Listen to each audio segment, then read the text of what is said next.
Tennessee did have one of the more favorable schedules in the SEC in 2024. And you look at 2025, of course, it's going to be the same opponents. We just switched the home and away. It'll be that same conference schedule, at least in terms of opponents.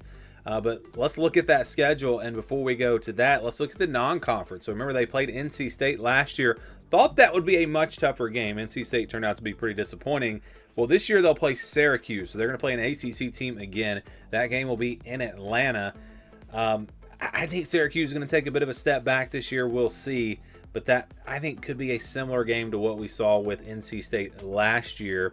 They also play ETSU, they play UAB, and they play New Mexico State. So this is not a very tough non-conference schedule. And the conference schedule, again, is not that tough either. It's very similar. It's the same schedule as last year, just switching the home and away. So you've got ETSU, you've got Georgia, UAB, Arkansas, Oklahoma, New Mexico State, and Vanderbilt all at home. So a big opportunity against Georgia there at home. That's going to be probably the toughest game of, well, we'll see. It's hard to say right now. You look at Georgia, you look at Alabama, you look at Florida. Those, I think, are going to be probably the three toughest games. Two of them on the road, one of them at home. But they'll have a great opportunity against Georgia. And if they win against Georgia and they take care of business in these games at home, Tennessee should be back in the playoff, because I don't see them losing more than 2 games on the road. I think two losses max.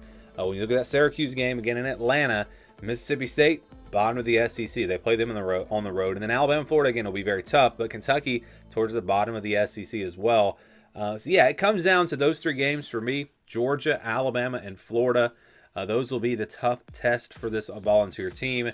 And you get one of them at home, 2 of them on the road. So it could, it very well could be a 3-game season. But I wouldn't sleep on Arkansas. I wouldn't sleep on Oklahoma, maybe even Kentucky on the road. Of course, Arkansas beat them last year. So there will be other challenges on this schedule. But again, if they bring their A game and they are a top 10 team like most people expect them to be, there's really going to be only 3 tests on this schedule. So the way it sets up, again, they're going to play Syracuse week 1 in Atlanta. That'll be the opener. Then it's ETSU after that. So you get an easier game against an FCS opponent before playing Georgia in a huge, huge matchup. A game where, quite frankly, this could be a game where the winner goes to the SEC championship and the loser does not. I mean, that's how big this game is.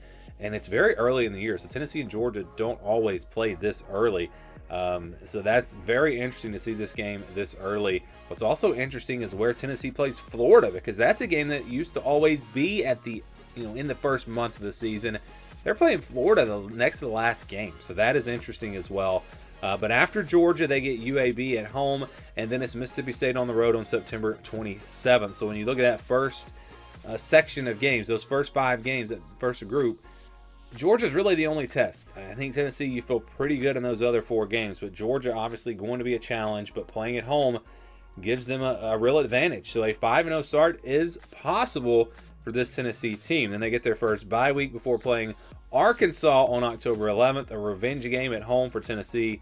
You feel pretty good about that one. But then at Alabama, that's going to be a huge, huge game. At Kentucky then next week, so back-to-back road games. Back home for Oklahoma on November 1st. So that's a pretty difficult 4-game stretch. Again, it's not horrible, but you are playing a pretty good Arkansas team, and maybe a decent Kentucky and Oklahoma team. It's hard to say at this point how good those teams are going to be, but obviously the game on the road at Alabama will be the biggest test with those 4 games. And then they'll close things out with they get their next bye week. Then they'll play New Mexico State November 15th.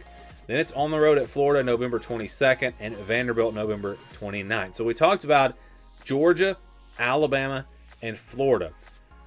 And if you break this schedule down into three sections, so you've got part 1, part 2, and part 3, those games are split up. They have Georgia in part 1, they have Alabama in part 2, and then Florida in part 3. So those games are spread out.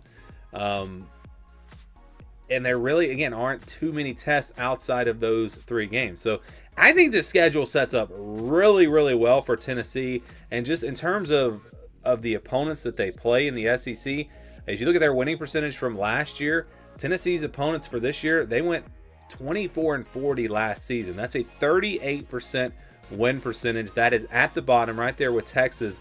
So you're talking about, again, Tennessee and Texas having the easiest SEC schedules, again, based off of what the teams did last year. So it's a very easy conference schedule for Tennessee. It's an easy non-conference schedule as well, unless Syracuse turns out to be a lot better than we expect. And there are no real stretches where you've got 2 or 3 tough games in a row. The tough games are spread out. So I'm telling you, this schedule sets up really, really well for Tennessee to have a big year in 2025.